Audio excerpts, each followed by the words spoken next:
Hai, Assalamualaikum warahmatullahi wabarakatuh dan salam sejahtera. Berjumpa lagi dengan saya Cikgu Wan Zamzarina dalam subjek Bahasa Melayu tahun 6 SK. Tema yang keempat, keselamatan diutamakan. Unit yang ke-11, pastikan selamat. Tajuk yang ingin kita pelajari pada hari ini, waspada sentiasa dalam standard pembelajaran 4.4.2.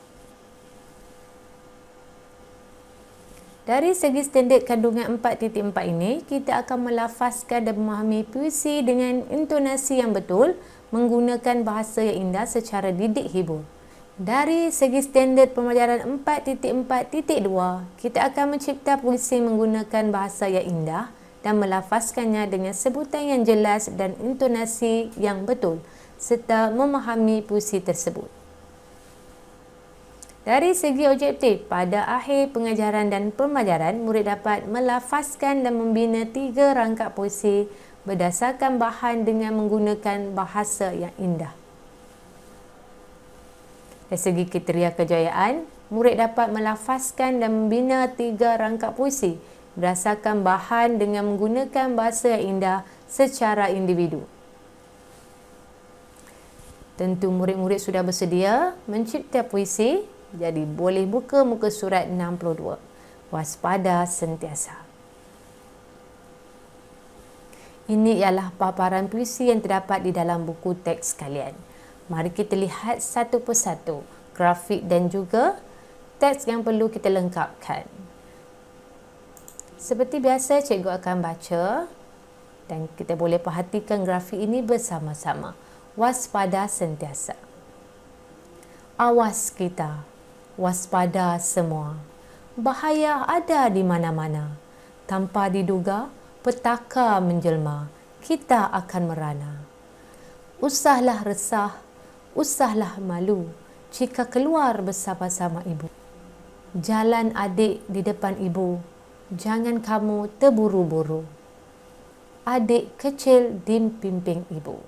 Ya, jika kamu perhatikan, puisi ini tidak lengkap dan kita perlu mencipta puisi pada baris-baris pensil ini, ya, berdasarkan bantuan grafik yang diberikan.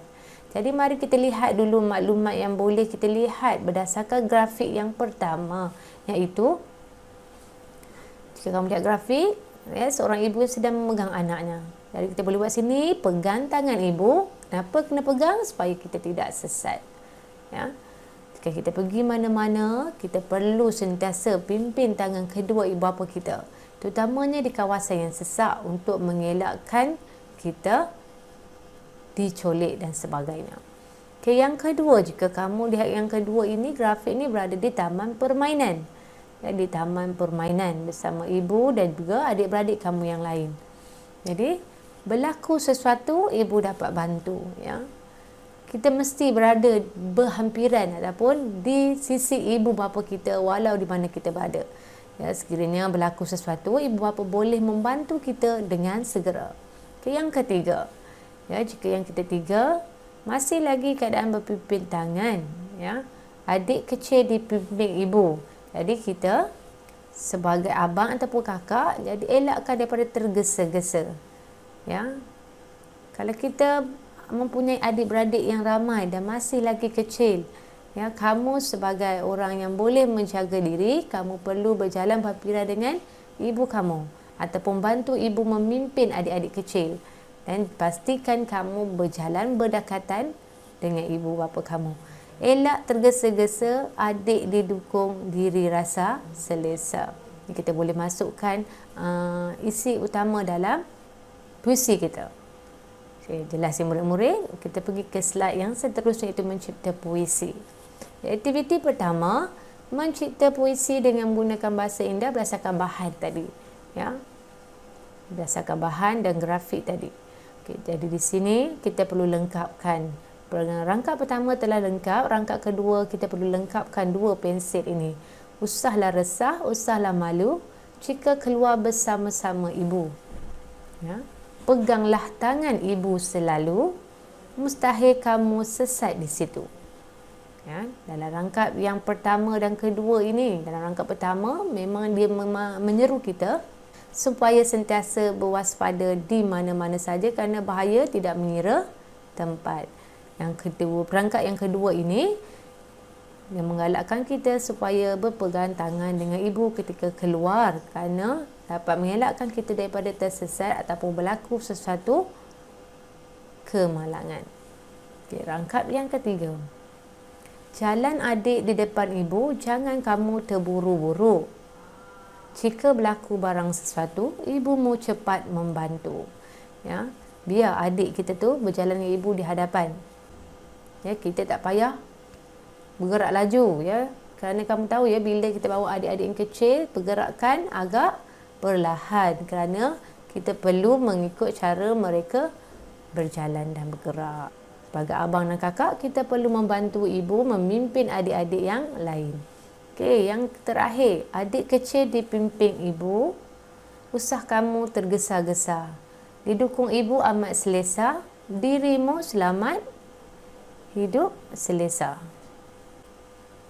Kamu boleh mencipta puisi selain daripada perkataan yang cikgu sebutkan berkaitan dengan bahan grafik. Ya, jadi tugasan pertama mencipta puisi secara bimbingan telah kita lakukan. Kita lihat tugasan yang kedua. Ini ialah puisi yang telah lengkap. Jadi tugasan yang kedua, kamu perlu salin puisi yang telah lengkap dan lafazkan intonasi yang betul secara audio. Sekiranya kamu ingin mencipta puisi yang lain, itu lebih baik dan kamu lafazkan puisi yang telah kamu ubah itu dengan intonasi yang betul secara audio. Mudahkan murid-murid tugasan kita pada hari ini.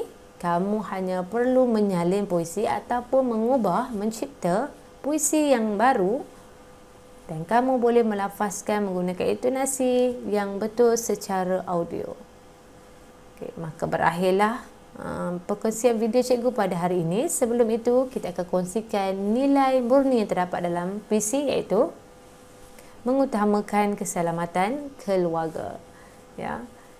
Sebagai sebuah keluarga, kita mesti memastikan ahli keluarga kita berada dalam keadaan yang baik walau di mana kita berada.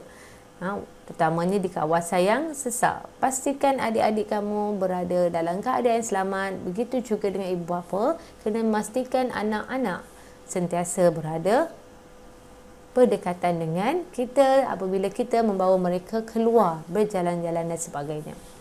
Baiklah murid-murid, berakhirlah video pembelajaran cikgu pada hari ini. Ingat pesanan cikgu, anda belajar, anda hebat. Sekian, terima kasih. Assalamualaikum.